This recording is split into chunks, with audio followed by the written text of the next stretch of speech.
Hi, I'm Jeff Sikkenga, Executive Director of the Ashbrook Center, and this is The American Idea, coming to you from Peter Schramm's library in Ashland, Ohio. In this podcast, we explore America's crisis in civic education. Too many people today don't understand the history and principles that make us Americans. So we're here to explore America's history and principles and what they mean for today, what we can learn from them, and how we can restore them to their rightful place in our hearts and minds. We think it's the most important thing we can do as Americans to keep our experiment in self-government alive. So thank you for joining us in this important conversation. You can learn more about Ashbrook and the work we're doing with students, teachers, and citizens at ashbrook.org.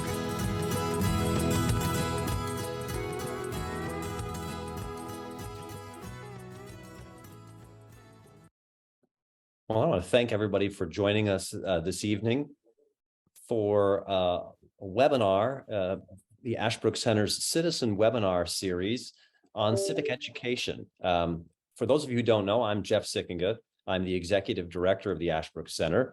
And those of you who may not know the Ashbrook Center, we're an educational center located at Ashland University in Ohio. We run programs for students, teachers, and citizens, both here at the university, but also across the country. And our mission really is to educate our fellow Americans in the history and founding principles of our country.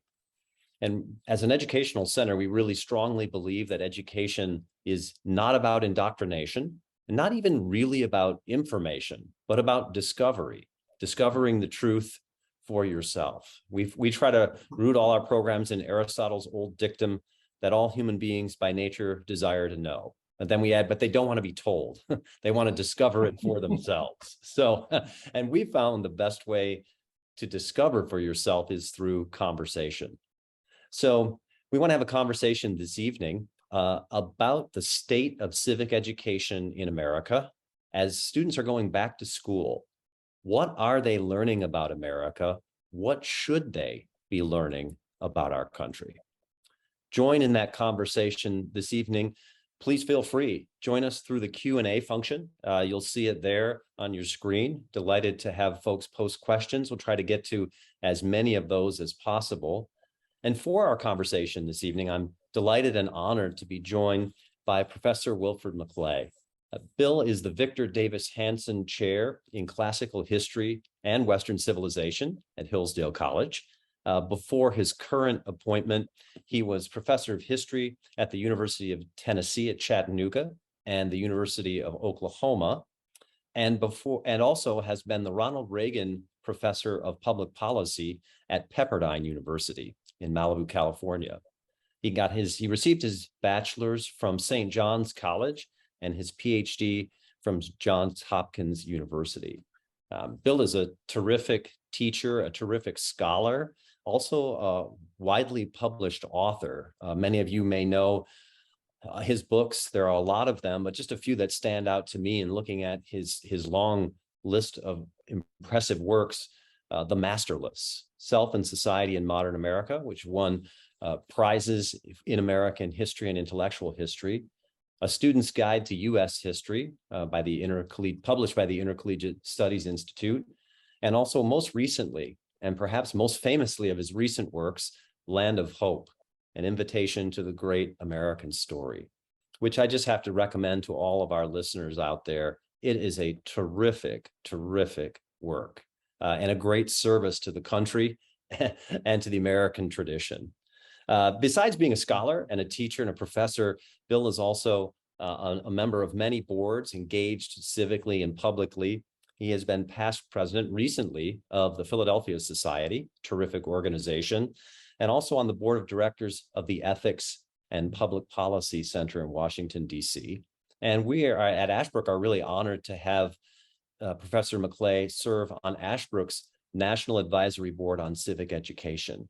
And it was actually in that capacity that he very graciously allowed us to republish an essay by him entitled Civic Education Rightly Understood. So it's a real honor to have an expert in civic education and and in this education in the meaning of America, Professor Bill McClay. Thanks for joining us. It's my pleasure, and I hope you don't hear dogs barking in the background. I'm babysitting 3 dogs at the moment, so well, thank you. We may have to get up and admonish them, but a lot of good that will do. They need some civic education. That's right. You know, I was struck by your essay that that Ashbrook republished on civic education rightly understood, because you actually call civic education there, you emphasize the importance of citizenship, of educating citizens, young people to be citizens, not just the nuts and bolts of knowing how a bill becomes a law, as you put it. But, you know, a line that struck me, and I just like your take on this, help our listeners understand this a little bit more, especially those who may have read the essay already. You actually argue that civic education, and I'll quote you here, is as much a task of the heart as it is of the head. And in fact, you even call it an education in love. Now, that's not how most people think of their high school civics classes. What do you mean by that? Well, an important part of educating young people about what it means to be an American, or really the citizen of any political entity, but particularly we're talking about America, and we're concerned with America, and with this quality of American citizenship that is open to dissent and to making up our own minds about things, Jeff, as you were so nicely putting it in the introduction. So we have to form young people in a way that they understand that dissent or disagreement or criticism, maybe let's use that word, and love go together. That to love your country is not to be uncritical of your country. To be critical of your country is not to fail to love it. That those two things go together, and then in fact a proper critical view of your country goes hand in hand with the love of it. And it's really likely that when it's detached from love, when there's simply a kind of icy, detached attitude, that you're going to make wrong judgments about the country to which you are connected, whether by birth or by naturalization. It is a part of us, particularly those of us who are born in the United States. It's something that comes to us, so to speak, with our mother's milk, but that to be worthy of that citizenship, to have the right understanding of patriotism, a patriotic sentiment, is not an instinctive thing. It's something that has to be educated. You know, it has to be refined. It can't just be a sort of gut level, visceral, Yahoo kind of response. That's not enough to be a good citizen of the United States of America. And I have to say, one of the things that goes with this is thinking, again, this is just as unpopular as saying it's an education in love, is that civic education is a kind of moral formation. I think we have shrunk from that idea that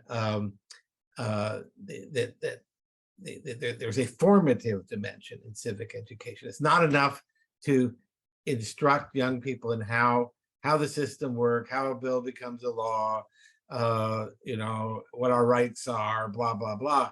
I mean, all those things are important.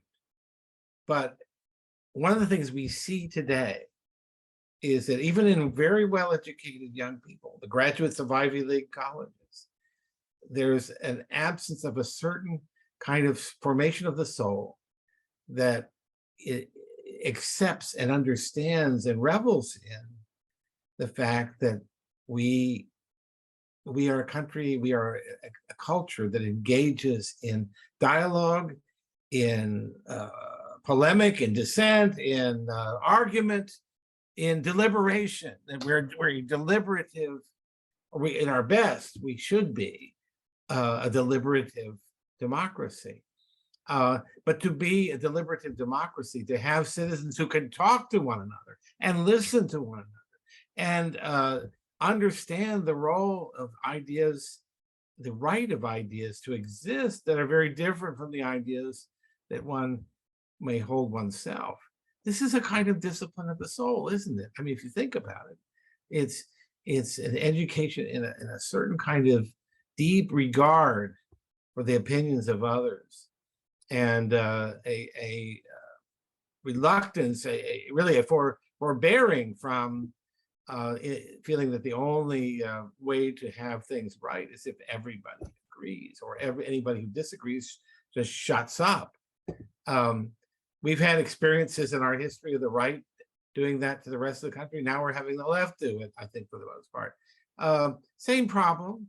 It's a very difficult thing to educate people to a society in which there's a give and take in dialogue and discussion, and a recognition that in the end, once the matter is settled, we go on and peacefully. We don't endlessly litigate issues. We find a stopping point, and then we go on, and maybe we litigate them again in other ways, but we don't just kind of keep chewing on the same bone. That is something that I think we're losing. I think we're losing the idea that those who don't agree with us have a point of view that deserves our respect and it deserves our listening. Fascinating. I mean, really, that's interesting what you say. Civic education sometimes is thought of as just boosterism, just the love part, just blind love, uncritical love, seeing everything as perfect in that, sort of romantic way. But then the other part is criticism, right? That sometimes civic education is in many ways nothing but criticism. And the way that you actually put it in your essay, I think you call it, students are being taught the inglorious story. Yes, right. What do you mean? What do you mean by that? Well, yeah, simply that it's, I just finished doing an online course with a colleague here at Hillsdale, and it was very interesting. We did a sort of spontaneous summing up discussion, and my colleague felt it really necessary in a way that I found kind of jarring to say at the end, well, of course, we've committed horrible crimes and sins and this and that, but we're in the end, we're really not so bad. And not that I actually disagree with the content of that, but it was done in a way that struck me as, and I guess I'm criticizing my colleague here, and I don't really want to do that, but that it was done in a way that was sort of a reflex. We're developing a reflex that to apologize for our failings, which are many and genuine. It's the only way to avoid, for a nation state, to avoid those kinds of failures is to attempt nothing, or to attempt very little. And we've attempted much. We've been audacious as a country, and we've had many more successes than failures. The failures are particularly heinous because they go against our creedal assertions about what kind of people we are. And I think it's painful. I think we need to confront that. That needs to be part of civic education. But to ignore or give short shrift to the magnificence of our history, to the many astonishing things that we have done in particularly in the 20th century, I think, in the latter half of the 20th century, the Second World War being prime among them. And to fail to give credit to those things, to give emphasis to those things, is, I think, an even worse failing. And one of the things I'm concerned about, and this may not be something will strike all of our participants the same as with me, is that I often think about the question of what if I were a young person and my exposure to American history was the kind of thing that I see which, by the way, is part of the reason I wrote Land of Hope, is that I wanted to provide an alternative. But if I were a young person seeing the country presented in such a negative light by historians and others who they're very conscientious people. I know these people. I've lived and worked all my life, and they're not bad people. They're not interested in destroying America for the most part. But I'll ask my colleagues and friends, what do you think the cumulative effect of a whole career and a whole department of history at your institution, not true at Hillsdale, by the way, but other places I have taught, it is true. What's the cumulative effect of all of that being presenting a fundamentally negative and apologizing view for our national history? And you know what they all say? It's the same thing. They say, not my problem, not my department, not my job. My job is to follow the evidence, is to be critical, to use the best practices of the professional training that I received, and that is what is the mark of superior historiography. It's not a wrong answer, but I think it's very myopic. There's no there needs to be a kind of Hippocratic oath, I think, or something to the effect that of taking into account what the effect is going to be of all the debunking and think about what kind of general and overall image of the country it is coming to the minds and hearts of young people. I think I have a friend named Harry Ballin, who I always feel I should credit him on this, that he's a lawyer in New York, but he has many, many interests. And Harry said to me once over breakfast, he said, I think, and actually this was while I was writing Land of Hope, he said, I think for young people to grow up in a country where they're taught, where they come to believe that they live under a bad regime, it's damaging to their souls. And at first I thought he was being kind of grandiose. Whenever people start talking about the soul, you do kind of want to sort of wait a minute. But the more I thought about it, I thought he was putting into very simple language something very profound that I think we've lost. It's a sense that what we teach is about the nature of the regime that they live under, the society they live in. Is it fundamentally bad? Is it fundamentally bad, or is it fundamentally good with bad aspects? And that's the kind of judgment that actually a young person does make.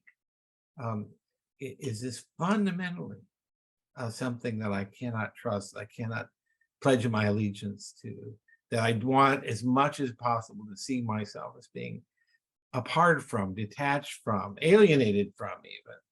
And or do I want to take up the challenge of membership in this society, of a full membership in it, and of doing all that I can, both by way of assimilating what is known about the past, and taking that heritage as my task for my own life, to take what I've inherited and make it better.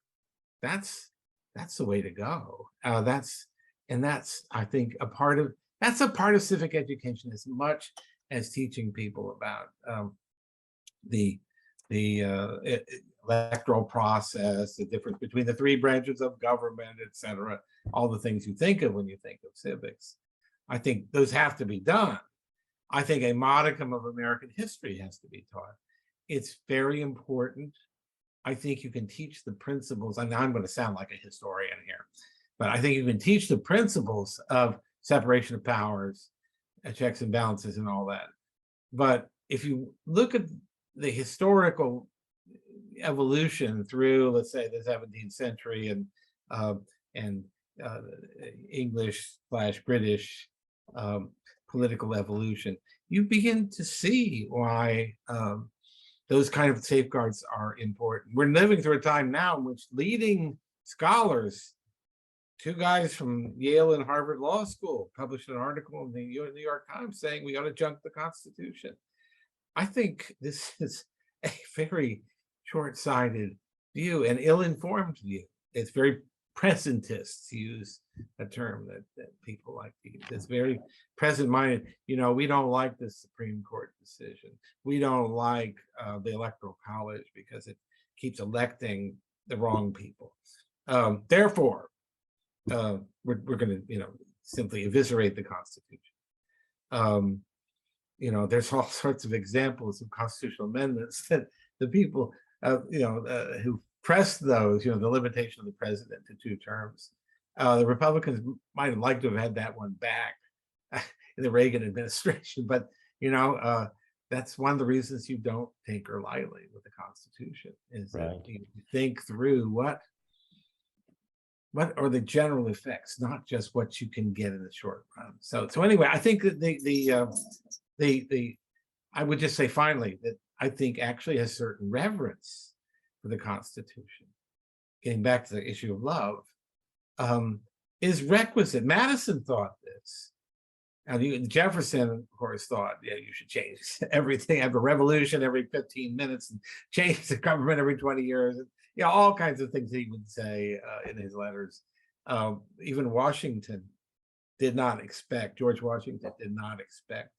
the Constitution to last. To have it be around 230 plus years and counting would have astonished him. I think this is a great achievement, and not something to be taken lightly, because the principles animating the Constitution are sound as ever, particularly about the dangers of the concentration of power. But we see this all the time now. So you mentioned, though, thinking about, again, love on one side, criticism on the other, and putting them together in the right way, informing the hearts and minds of young people. Honest historians, your friends and colleagues in the history profession, who, as you say, might not be intending to destroy America, but they are they're not thinking about the effects of their continual merely critical approach to teaching young people. But then what about others? Take, for example, probably the most obvious public, immediately today, important example of that kind of critical approach to America, the 1619 Project. Would you consider that also honest history?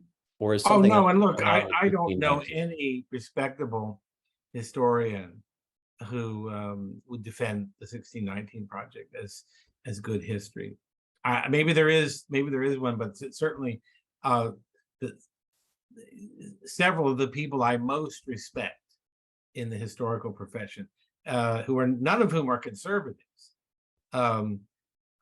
immediately came out and said, this is outrageous. This is not, and some of the, I don't want to get into all the ways that this has been a kind of dishonest undertaking. They've even surreptitiously edited a copy on the website, as Philip Magnus has found out through some amazing detective work. It's a journalistic project.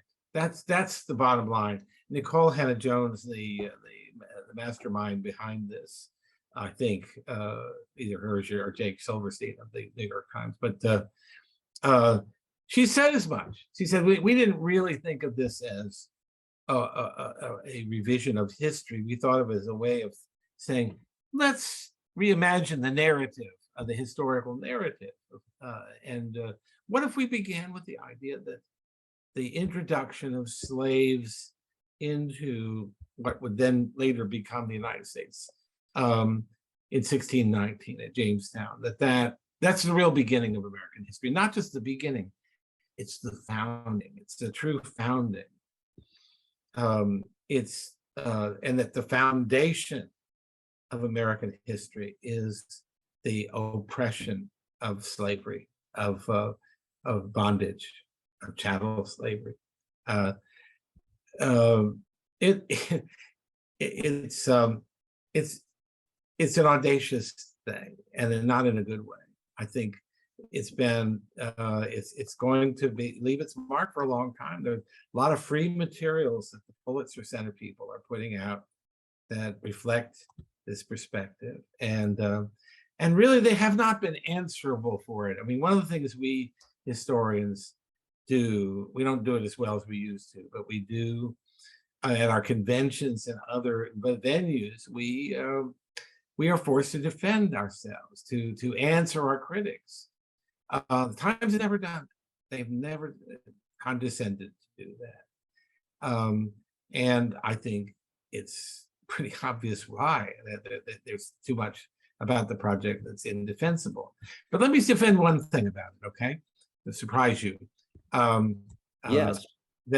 Well, I think the idea of having a commemoration, a recognition of the 400th anniversary of the year 1619, which is what this all happened in 2019.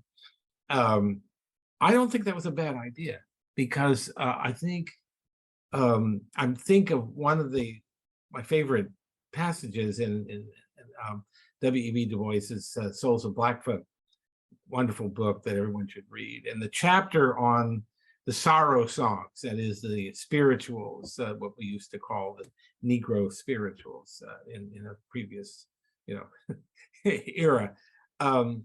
Nobody knows the trouble I've seen, Go Down Moses, etc. It's a wonderful treatment of them as an expression of the emotional and spiritual life of a captive people. And he sees it as a great contribution to American culture.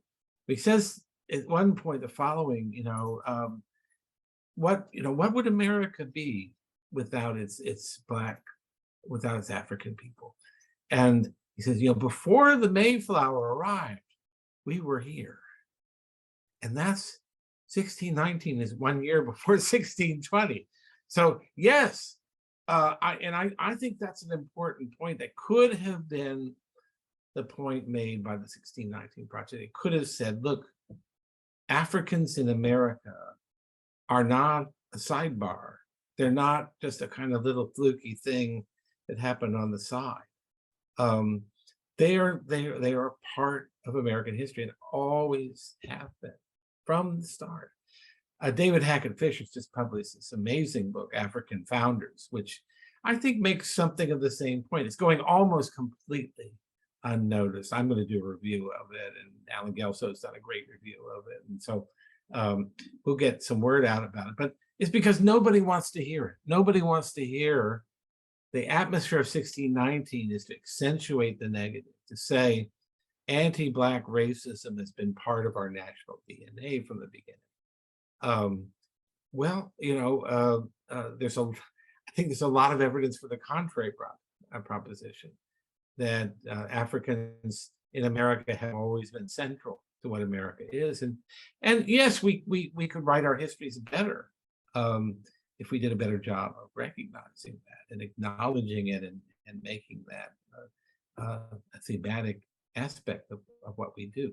I saw today that the College Board is going to do an advanced placement test now in African American history, and I have done nothing except read the New York Times' article about this, so I'm not particularly well informed. But I don't think this is a particularly good idea. I think it reinforces the sidebar, the idea that African American history is something apart from American history. And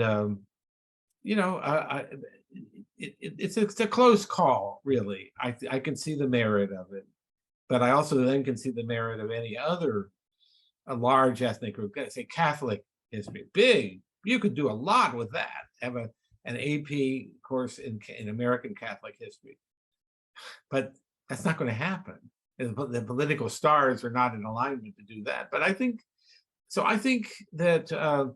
Getting back to 1619, I think we could have, there's another way that 1619 could have been emphasized, and that is that it was not only the year of the first enslaved individuals being deposited in what would become the United States in Jamestown, It's also the year that Virginia created the first representative legislative assembly, the House of Burgesses, a remarkable development in the history of American self-rule, of self-government, of self-governing institutions, of institutions built on the notion of the consent of the governed, which would figure so prominently then in the language of the Declaration of Independence. Both of these things happened. The introduction of enslaved people, who did not stay enslaved, by the way, they became indentured servants because there was no provision under the English common law for slavery. It would be a number of decades later before slavery as a legal institution would come to Virginia. And it's a shameful part of our history, but it didn't happen immediately in 1619. Anyway, you have these two different strands, two different doorways into the future open. And one of the doorways, frankly, is a doorway to the past, to the long history of the domination of the strong over the weak, over the kind of lawlessness that had governed the institution of slavery and its cognates for all of human history. You know, the Caribbean was full of slavery when Columbus arrived. He didn't invent it. Americans didn't invent it. We invented anti-slavery. We had the first anti-slavery organization in the world. So it's a complicated story, and it's not without many blemishes.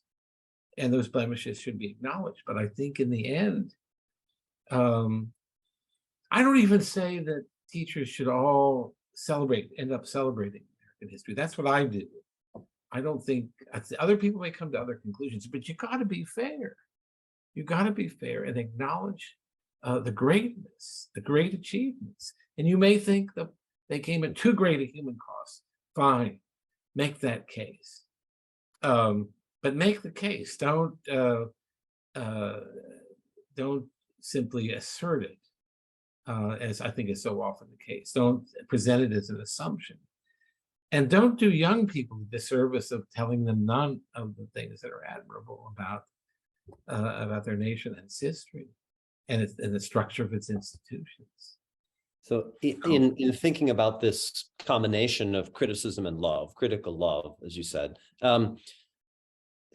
I was struck by one of the things in your essay where you talked about the Abraham Lincoln's civic education, which is pretty interesting given the fact that Lincoln really had almost no formal schooling, certainly never went to college. He read himself, but he really had no benefit of a teacher or any kind of organized educational system whatsoever.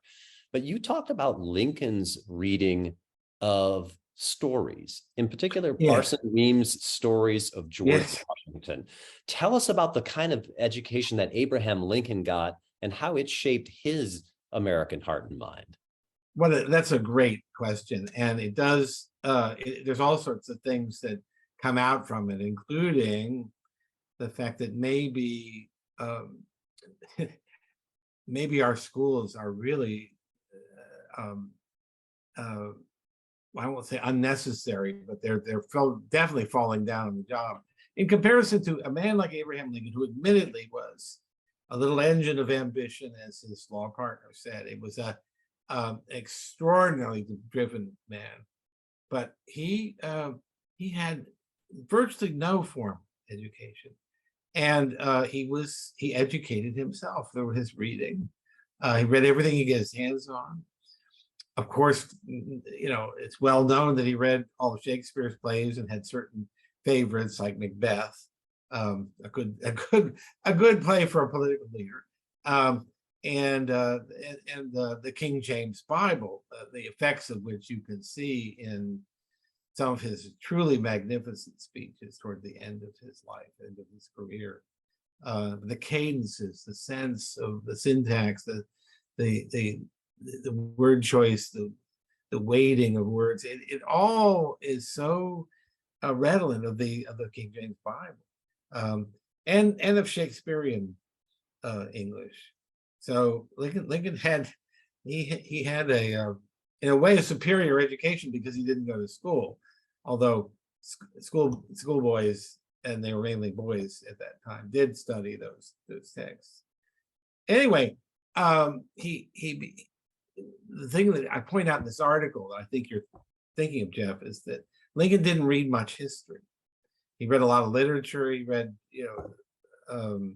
all sorts of things having to do with the law and political issues, but he didn't read a lot of history as a young man anyway.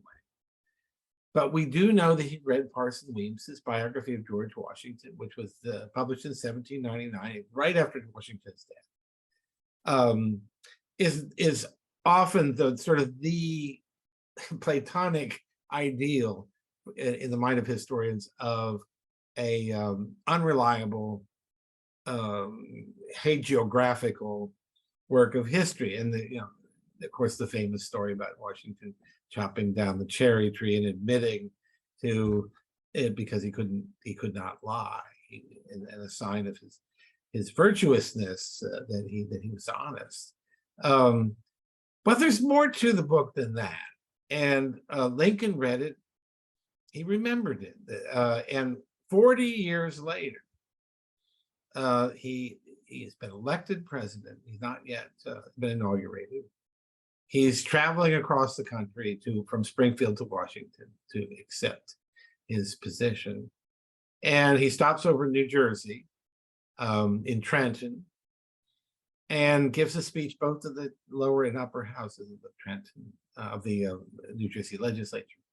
And the speech to the Senate is the one that I reference, because it's very short, a very short speech, but he says, I paraphrase here. I don't have Lincoln's gifts of diction. He says, it's really great to be here because I remember reading as a young man, as a young boy, about the exploits of Americans in the battles, the famous important battles, especially the battle at Trenton, and all that was entailed. And he goes through a short list of descriptive details about the Hessians and the heated battles and so on. And then he says this: I realized, even as a young boy, that something more was at stake than just winning a battle. Something more was at stake, even than the vindication of the revolutionary cause. That it was something that would carry a meaning for all of humanity, for all time. Now, you could say, you could be cynical and say, as most of my colleagues are, and say, well, sure, he's in New Jersey. He's speaking to the New Jersey legislature. He's going to say that what happened here in Trenton was the most important thing in all of human history. Well, okay, but he didn't say anything false, and what he said was entirely believable. He did remember the book. He did remember the book, and my point about that is that this story about the Battle of Trenton, about the heroism of the revolutionary patriots at a time when their back was to the wall, stuck with him and gave him strength, gave him encouragement and courage to face the challenge that he was facing, which was much worse in some ways. That as he was making that trip to Washington, the southern states were seceding left and right.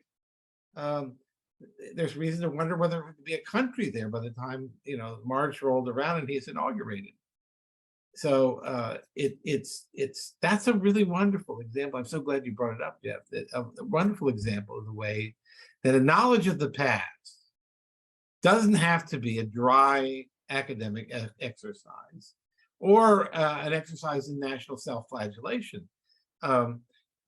It also can be a source of strength, a source of insight, a source of wisdom, a source of energy and encouragement, helping us to see that the people of the past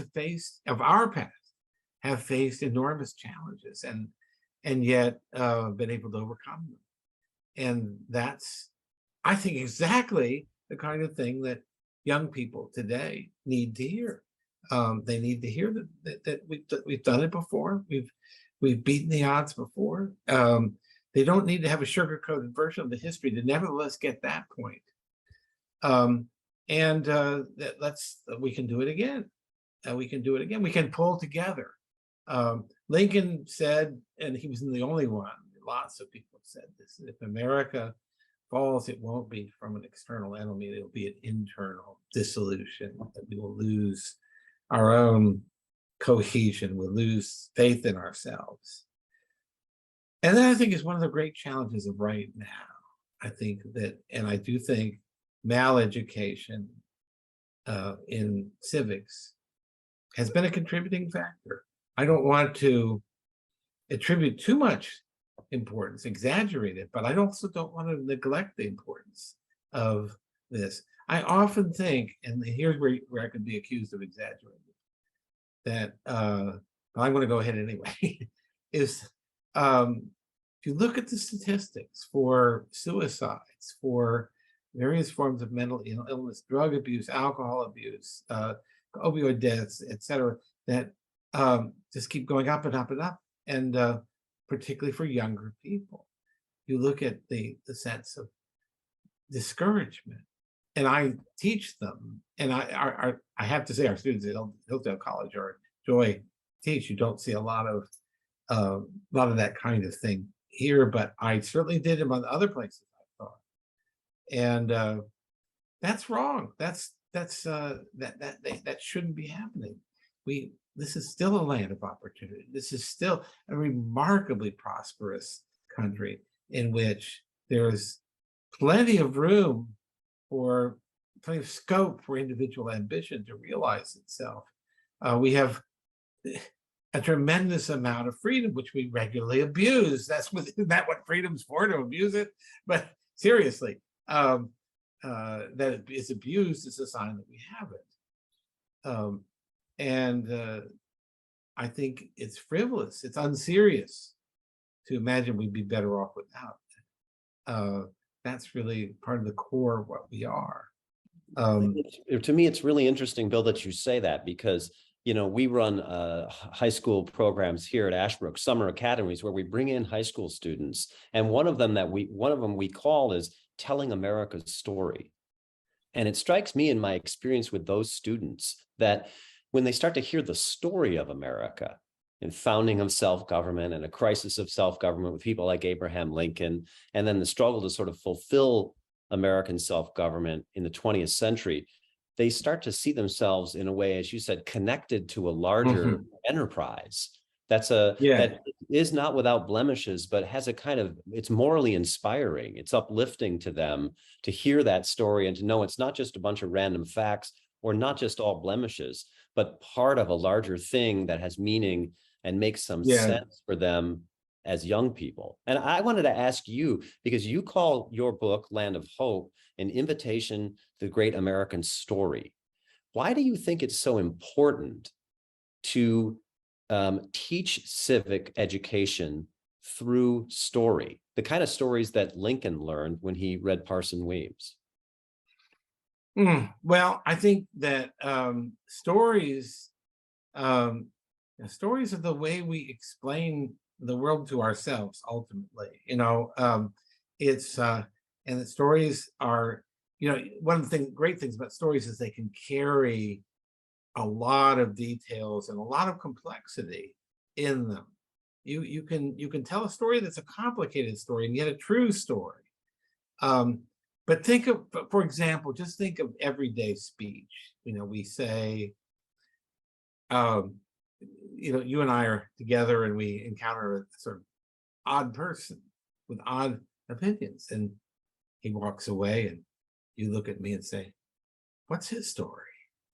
Yeah, and it really does. That's right.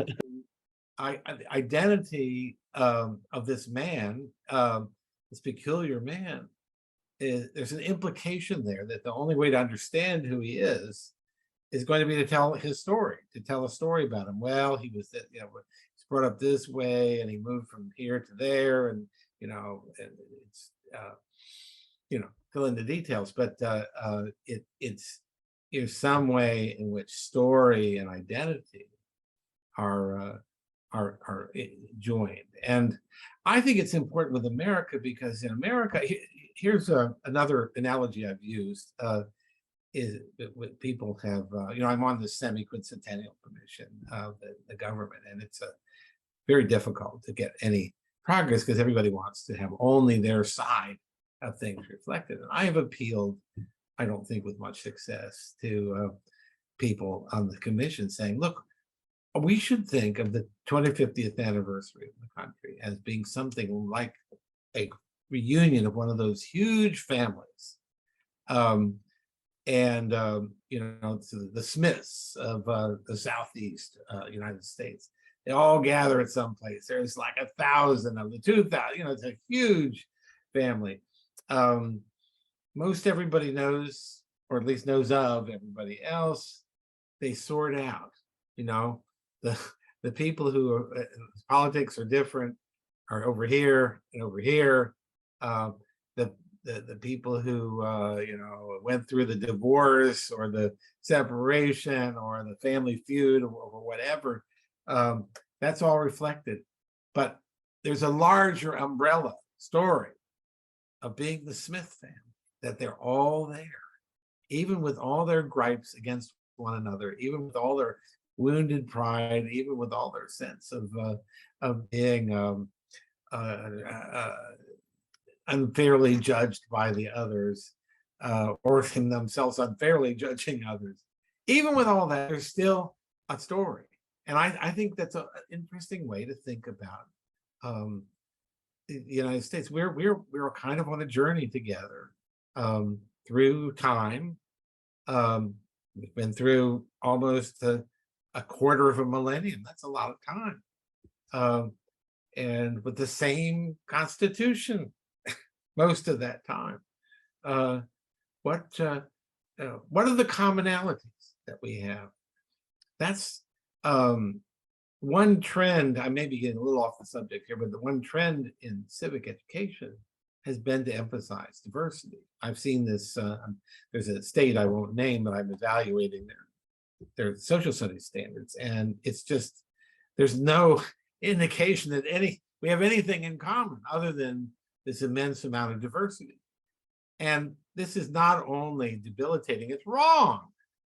It's simply wrong. Of course, we have much in common. We have this enormous amount in common. And young people shouldn't be taught about diversity without being taught about unity, or without being taught about commonalities, without being taught about membership. That's a word that means a lot to me, is that sharing membership in the same society. So that's really, I don't think I need to beat that horse anymore, but you get what I'm saying. Sure, absolutely. And that's a fascinating response. And of course, we have a number of questions from our listeners, but one Good. Following up on this, a questioner asks, what do you see then as our common bond? If it's a story and there's a unity, what are the things that you see in the story that bring Americans together as a people? Well, I don't want to be evasive in answering that question, but I want to point out that part of what the question is asking me to do is to extract from the story some propositional statement about the story, and which in a way is exactly what a story doesn't do. A story is not a propositional statement. The story, America is about freedom. Well, what does that mean? And then we are often onto a series of propositional statements. But okay, having made that minor evasive tactic, I'll say that I think there are certain values that we share in common, and of course, one of them is our sense of the value of freedom. One of them is an high estimation of equality. A preference for the ideal of self-government. People get to govern themselves, to choose for themselves how they would like to live. A respect, all the sort of First Amendment restrictions on what what government can do with regard to speech, with regard to press, with regard to assembly. Those things all, I think, matter enormously to us and to everybody. You know, I mean, yes, you could find people who are opposed to freedom of speech, but it's not really a serious, widespread position. I mean, it's not a position widespread in its serious tone in the press and so on. Freedom of religion. Now there are people who would like freedom from religion, and that's a legitimate point of view, but it's not incompatible with the First Amendment, the language of the First Amendment as it's drafted. So I think actually a lot of the commonalities you notice in my answer, I mean, a lot of the commonalities drift back towards this Constitution. And I think one of the reasons I'm so hot to keep the Constitution and defend it is, I think it's precisely because of our diversity in other ways that we need some rock solid solidities to recur to if we're going to have such a remarkably diverse culture in which, you know, there's a diversity of all kinds of very fundamental things having to do with lifestyles and you know, the general philosophical outlook. I still think that the language of the Declaration, the opening paragraphs of the Declaration, is very surfaceable. Or I don't see anything in there that is likely to be particularly objectionable to a lot of Americans. Maybe some, because there's always somebody who's going to object to anything, but not a widespread objection. I think I don't think this is as hard, as difficult as we sometimes make it. One of the best experiences I've ever had was I was a Fulbright professor in Italy for a year, and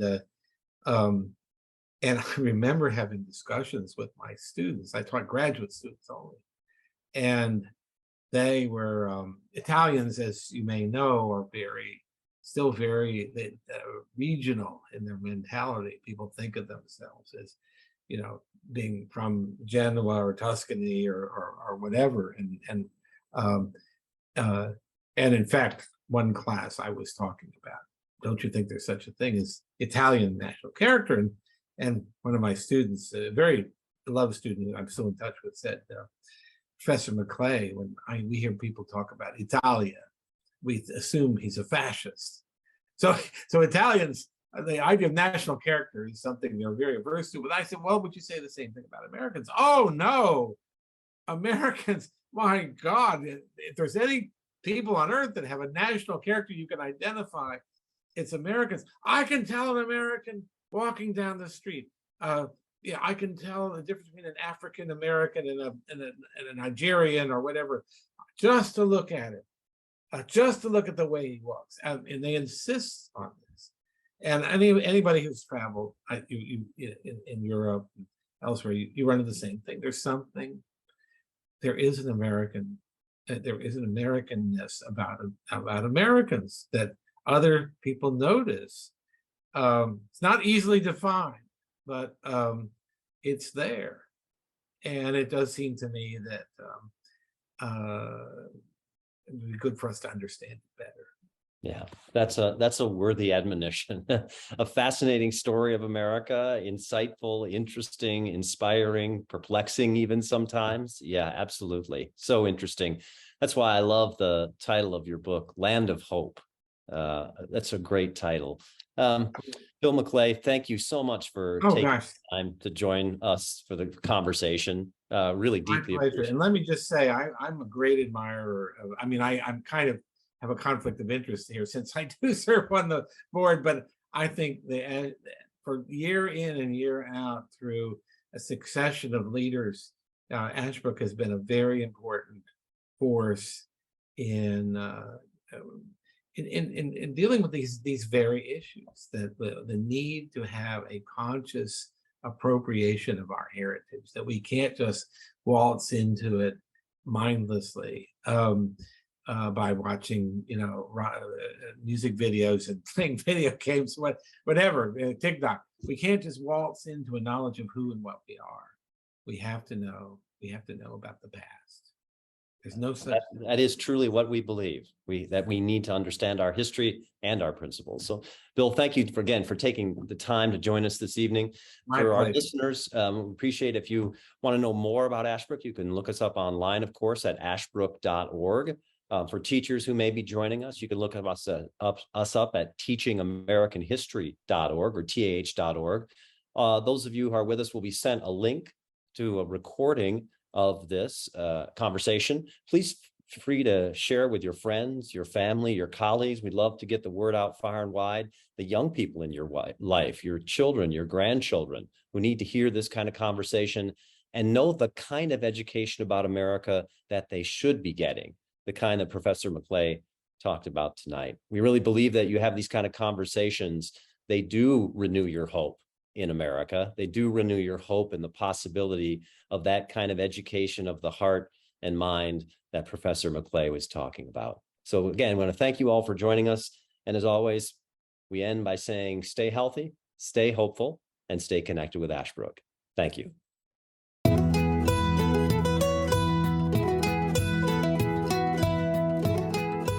Thanks for joining us for this episode of The American Idea, a production of the Ashbrook Center. We're here to explore America's history and principles and what they mean for today, what we can learn from them, and how we can restore them to their rightful place in our hearts and minds. We think it's the most important thing we can do as Americans to keep our experiment in self-government alive. So thank you for joining us in this important conversation. If you enjoyed this podcast, please give it a 5-star review and follow, or subscribe on your platform of choice. You can learn more about Ashbrook and the work we're doing with students, teachers, and citizens at ashbrook.org. Thanks again for joining us.